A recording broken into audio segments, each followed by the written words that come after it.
Picture a small motel room, beige walls, a faded floral bedspread, the kind of place where the heater rattles and the clock radio glows red in the dark. The "Do Not Disturb" sign hangs on the outside doorknob. It stays there for 3 days. Inside, a man is lying on the bed. He's fully dressed. His shoes are neatly placed on the floor. His hands are folded across his chest. He looks peaceful. He looks like he's just sleeping. But he's not sleeping. He's dead, and nobody knows who he is. That's the beginning of one of the most frustrating, haunting, and ultimately hopeful cold cases in modern history. A man walks into a motel. He gives a fake name. He pays with cash. He ends his own life. And for 17 years, that fake name is all anyone has. Lyle Stevik. Except Lyle Stevik doesn't exist. The police try everything. Fingerprints, dental records, missing persons databases, television appeals. Nothing works. The case goes cold. The man becomes a ghost with a grave. Internet forums obsess over him for more than a decade. Amateur detectives throw out wild theories. Was he a spy, a fugitive, a victim of amnesia? Then in 2018, a complete stranger, someone sitting at a laptop in Norway, solves the whole thing in a matter of weeks. Not a detective, not a genius. Just a curious person with a knack for genealogy and a stubborn refusal to let a dead man stay anonymous. This is the story of Lyle Stevik. It's a story about identity, about loss, about the strange power of the internet, and about why every single person deserves to be remembered. Let's get into it. Let me set the scene for you. The date is September 14, 2001. The world is still reeling from something terrible. 3 days earlier, terrorists attacked New York and Washington, D.C. Planes fell from the sky. Towers collapsed. Everyone is scared, confused, glued to their televisions. But in Amanda Park, Washington, life is moving at its usual slow pace. Amanda Park is tiny. We're talking maybe 200 people. It sits on the edge of the Olympic National Forest, surrounded by towering evergreens and thick, wet fog. Logging trucks rumble through. Tourists stop for gas on their way to the Pacific coast. It's the kind of town where the post office doubles as a grocery store. The local motel is a Best Western, nothing fancy. 2 stories, exterior walkways, a flickering neon sign. On that Friday afternoon, a man walks into the lobby. He's polite, quiet. The clerk at the front desk will later describe him as gentle, even sad. He has dark brown hair, combed neatly. He's slim, about 145 pounds. He's around 5 feet 11 inches tall. He's wearing jeans, a white t-shirt, and a dark flannel shirt over it. Brown leather boots, nothing flashy. He asks for a room, just one night. The clerk tells him the price. He pulls out a roll of cash. No credit card, no driver's license, no hesitation. He pays $160. And when the clerk asks for his name, he says, clear as day, Lyle Stevik. The clerk writes it down, doesn't think twice. In 2001, before the world got hyper-vigilant about IDs, paying cash for a motel room wasn't that strange. Fishermen did it, truckers did it. So the clerk hands him the key to room 8. He walks outside, climbs the stairs, unlocks the door. He hangs the "Do Not Disturb" sign on the knob. And that's the last time anyone sees him alive. The next morning, September 15th, the maid comes by. The sign is still there. She knocks, no answer. She figures the guest is sleeping in, so she moves on. September 16th, same thing. Sign on the door, silence inside. The maid mentions it to the manager. The manager shrugs. People are weird. Maybe he's sick. Maybe he's hungover. They decide to wait one more day. September 17th. The sign is still there. Now the manager is worried. He takes the master key. He knocks loudly. Housekeeping. Nothing. He unlocks the door. It swings open. The room is dark. The curtains are drawn. The air is still. On one of the 2 double beds, a man is lying down. He's fully dressed. His hands are at his sides. His eyes are closed. For a moment, the manager thinks he's just sleeping. But then he notices the belt. The man has used a leather belt to end his own life. He tied it to a wooden rod inside the closet, then leaned forward. It's a method that takes determination. This wasn't a cry for help. This wasn't an accident. This was a plan. The manager calls 911. The police arrive. The coroner comes. They search the room hoping for clues, a driver's license, a phone number, a letter, anything. Here's what they find. One suitcase. Inside, a few generic clothes, jeans, socks, a pair of boots, no tags, no receipts, no laundry marks, nothing traceable. One small notebook, like you'd buy at any drugstore for 99 cents. On it, a single word, written in neat, careful handwriting: suicide. That's it. No explanation, no goodbye, no apology, just that one word. $160 in cash, exactly what he paid for the room. It's like he wanted to make sure he didn't leave a debt behind. And a small piece of paper with an address. The address was for a hotel in another city. But when police checked it out, that hotel didn't exist. Fake address, fake name, fake everything. No car keys, no phone, no wallet, no ID, no credit cards, no prescription bottles, no family photos, no postcards, no bus tickets, no receipts from any store, no dental records on file, no fingerprints in any criminal database. Nothing. It's as if this man fell from the sky, walked into that motel, and decided to erase himself from the world. Completely. The police are baffled. They run the name Lyle Stevik through every system they've got. Nothing. They check missing persons reports from across the United States and Canada. Nothing. They release a sketch of his face to the media. A few tips trickle in. Someone thinks they saw him at a gas station. Someone else swears he was a hitchhiker they picked up near the Oregon border. Every lead goes nowhere. Weeks turn into months. Months turn into years. The case goes cold. So cold that the man is buried in a simple grave in Washington. The headstone reads Lyle Stevik in quotation marks, because even the gravediggers know that's probably not his real name. For a long, long time that seems like the end. But here's where the story takes a strange turn. Because while the police eventually ran out of options, the internet didn't. In the mid-2000s, true crime websites start popping up. Forums like Web Sleuths, the Doe Network, and Reddit's Unresolved Mysteries become hangouts for amateur detectives. These are regular people, teachers, nurses, stay-at-home parents, retired librarians, who spend their free time trying to identify unidentified bodies. They call them John Does and Jane Does, and Lyle Stevik becomes one of the most famous John Does in the world. Why? Because his case is weird, it's frustrating, it's sad, and it has one detail that drives everyone crazy: the name. Because eventually someone figures out where Lyle Stevik came from. It's from a novel, a serious literary novel by the famous author Joyce Carol Oates. The book is called You Must Remember This. And in that book, a character named Lyle Stevik dies by suicide. He hangs himself, just like our John Doe. Think about that. This man, whoever he was, chose his fake name from a work of fiction about self-destruction. That's not random. That's deliberate. That's a clue. But what does it mean? Was he a fan of the book? Was he sending a message? Or did he just like the sound of the name? The forums light up with theories. Maybe he was a college student. Maybe he was a writer. Maybe he was running from the law. Some people think he was a spy. Some people think he was a victim of a cult. Some people think he was a missing person named Joseph Newton Chandler Roman III. That's another famous unidentified case, by the way, and a whole different rabbit hole.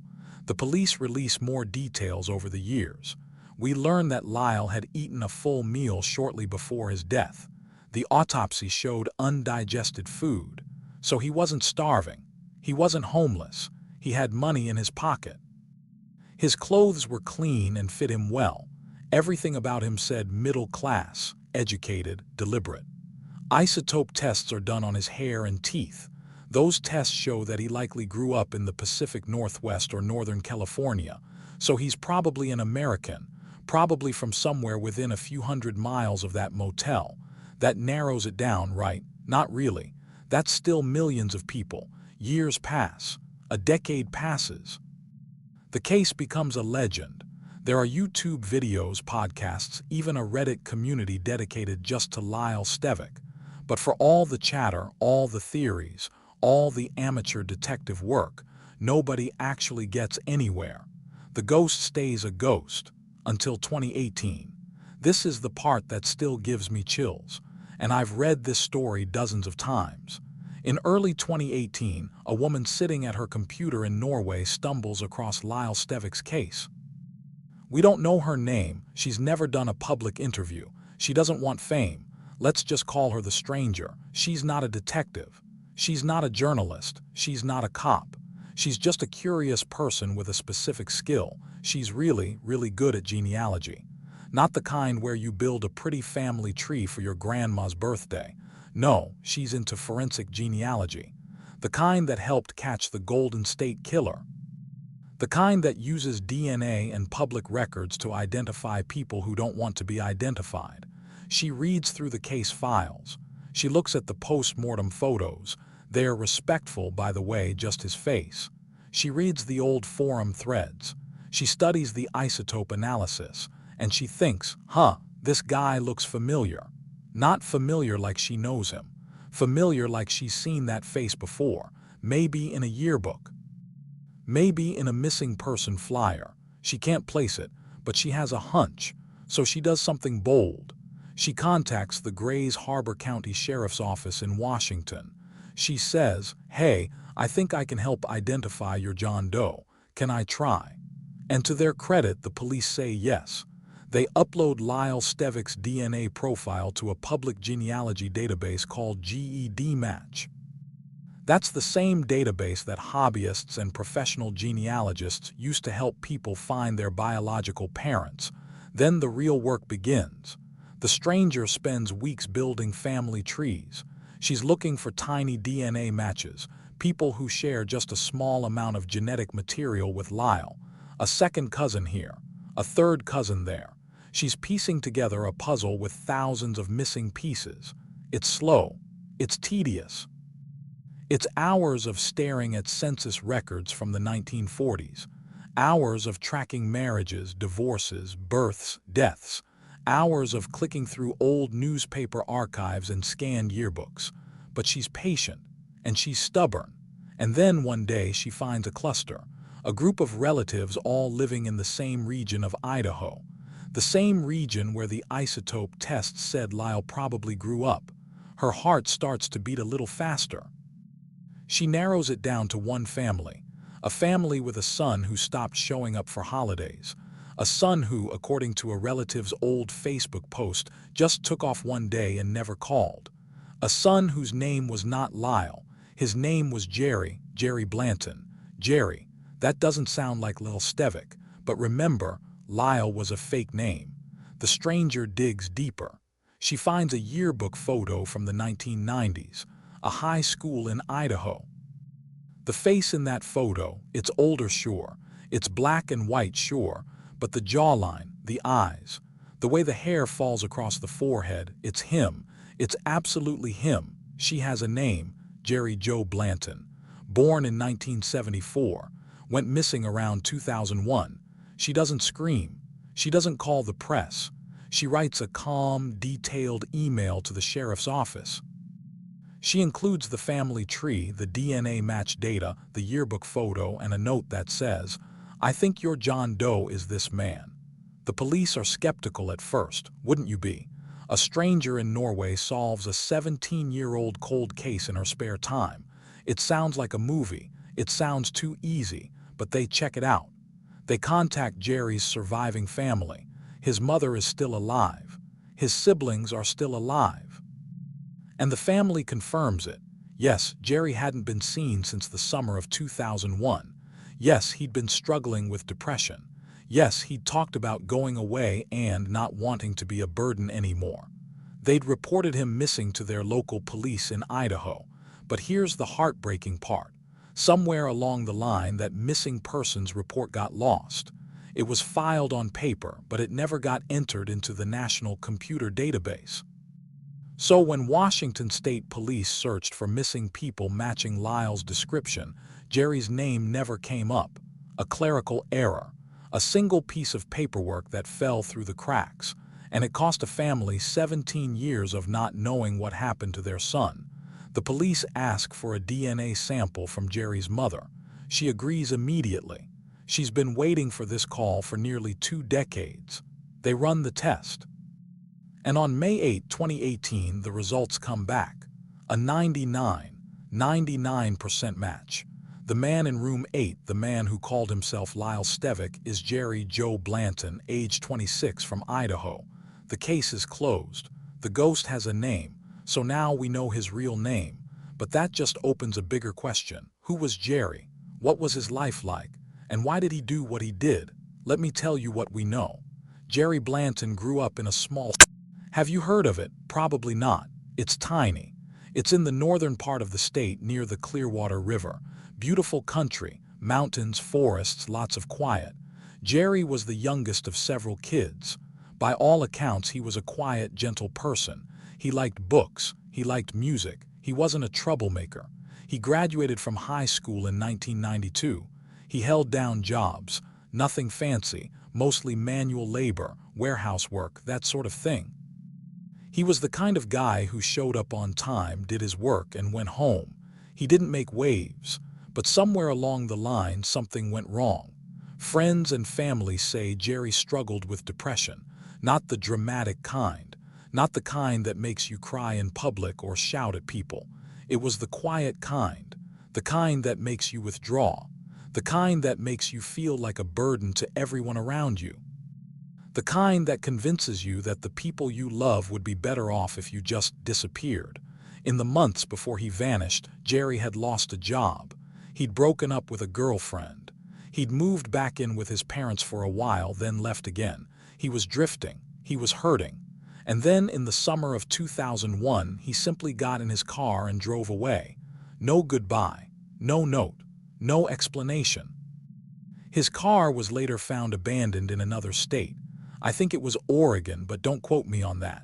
The police found the car at the time, but they didn't connect it to a missing person because, remember, the missing person report was lost.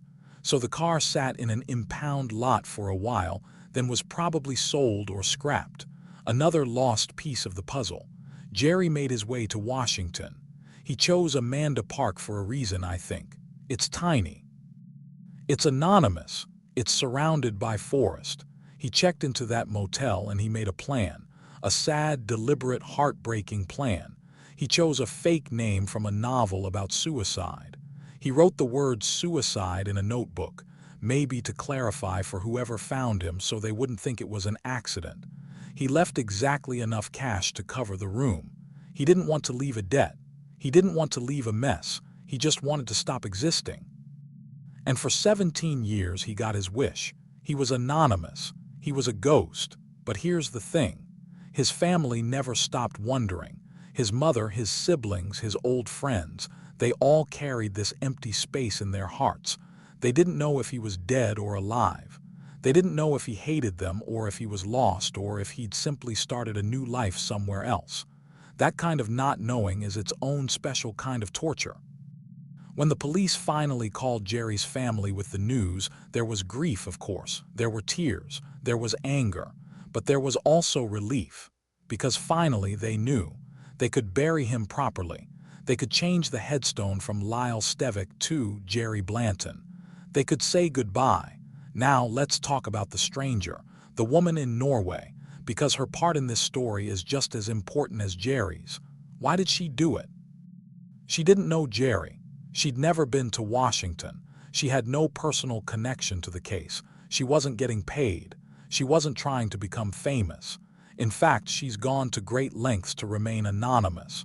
So why spend weeks of her life staring at old records and building family trees? I think I know the answer. It's the same reason any of us get hooked on a mystery. It's the same reason you're listening to this video right now. We can't stand loose ends. We can't stand the idea of someone being forgotten. We can't stand the thought of a person dying alone with no one to mourn them, with no one even knowing their real name.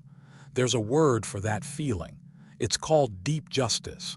It's not about punishment, it's about restoration. It's about saying, you existed, you mattered, you deserve to be remembered. The stranger could have scrolled past Lyle Stevik's case. She could have clicked on a cat video instead. But she didn't. She saw a face and she decided that face belonged to someone.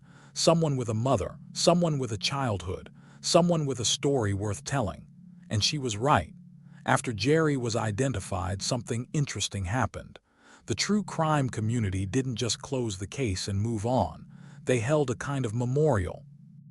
Online, in forums and Reddit threads, people wrote messages to Jerry. They apologized that he felt so alone. They thanked the stranger for her work. They promised to remember his real name, not just the fake one. Jerry's family issued a short statement. They asked for privacy. They said they were grateful to finally have answers. They didn't blame anyone, not the police, not the motel, not the internet. They just said, "Our son is at peace now." The headstone was replaced. I've seen photos of it. It's a simple gray stone in a small cemetery in Amanda Park. The old inscription said Lyle Stevik in quotation marks. The new one says Jerry Joe Blanton. And below his name, someone added a small phrase. It says, "Beloved son and brother." Beloved, that's the word that gets me every time. Because Jerry didn't feel beloved at the end. He felt alone. He felt like a burden. He felt like the world would spin just fine without him. But he was wrong. The world wasn't better off. His family ached for him. Strangers on the internet obsessed over him. A woman in Norway crossed an ocean of data to give him back his name. That's not nothing. That's everything. So what do we learn from all this? I think a few things. First, we learn that small mistakes can have huge consequences. A missing persons report that never got entered into a database, a clerk who didn't ask for ID, a motel manager who waited an extra day. Any one of those things, if it had been different, might have changed the outcome, might have saved Jerry, might have given his family answers sooner, might have prevented 17 years of agony. But we also learned that it's never too late to fix a mistake. It took 17 years, but the truth came out. Jerry's name was restored. His family got closure. That's not a happy ending. There's nothing happy about a young man ending his own life. But it's a just ending, and justice matters. Second, we learned that ordinary people can do extraordinary things. The stranger wasn't a superhero. She wasn't a genius. She was just a person with a computer, a curiosity, and a refusal to give up. She used tools that are available to anyone. Public genealogy databases, census records, newspaper archives, and a whole lot of patience. She proved that you don't need a badge to solve a mystery. You just need to care. Third, and this is the hardest one, we learned something about suicide. Jerry's story is a reminder that depression is a liar. It tells you that you're alone. It tells you that you're a burden. It tells you that everyone would be better off without you. But that's not true. It's never true. The people who love you would rather have you here struggling than not have you at all. I'm not a therapist, I'm just a storyteller. But if you're listening to this and you feel like Jerry felt, like checking into a motel room with a belt and a fake name, please stop. Please call someone, call a friend, call a family member, call a crisis hotline. There's a number for that, 988 in the US. Other countries have their own. You are not a burden. You are not forgettable. You are someone's Jerry. You are beloved. Let me tie up a few loose ends before we finish. First, what happened to the stranger? She went back to her normal life. She solved a few other cold cases since then, always quietly, always without fanfare. She doesn't do interviews. She doesn't have a YouTube channel. She doesn't want credit. She just wants the dead to have their names back. That's a kind of heroism we don't talk about enough. Second, is there any more to Jerry's story? Not really. The police closed the case. The family asked for privacy. The internet moved on to the next mystery. But sometimes a story doesn't need more details. Sometimes the simple truth is enough. A young man was sad. A young man died. A young man was found. A young man was named. The end. Third, why does this case stick with people? I think it's because Lyle Stevik, Jerry, was so ordinary. He wasn't a criminal. He wasn't a celebrity. He wasn't a spy. He was just a regular person who got lost in the dark. And if it can happen to him, it can happen to anyone. That's scary. But it's also a call to pay attention, to notice the quiet people, to reach out to the ones who seem to be fading away. So here we are, the end of the road, a fake name, a real tragedy, and a stranger who refused to let a ghost stay a ghost. I don't know about you, but when I think about this case, I feel a strange mix of sadness and hope. Sadness for a young man who saw no way out. Sadness for a family that waited 17 years for answers. But hope too. Hope because a woman in Norway decided to care. Hope because the internet, for all its flaws, can sometimes be a force for good. Hope because even in the darkest motel room, even with a belt and a fake name, a person is still a person, and a person deserves to be known. Jerry Blanton died in 2001, but in 2018 he was found, not by a detective, not by a miracle, by a stranger with a laptop and a heart. That's the story, that's the mystery, that's the answer. Thank you for listening. Take care of the people around you. And if you ever feel like checking into a motel with a fake name, don't. Stay. Call someone. Because somewhere out there, there's a stranger who wants to know your name, even if they live in Norway.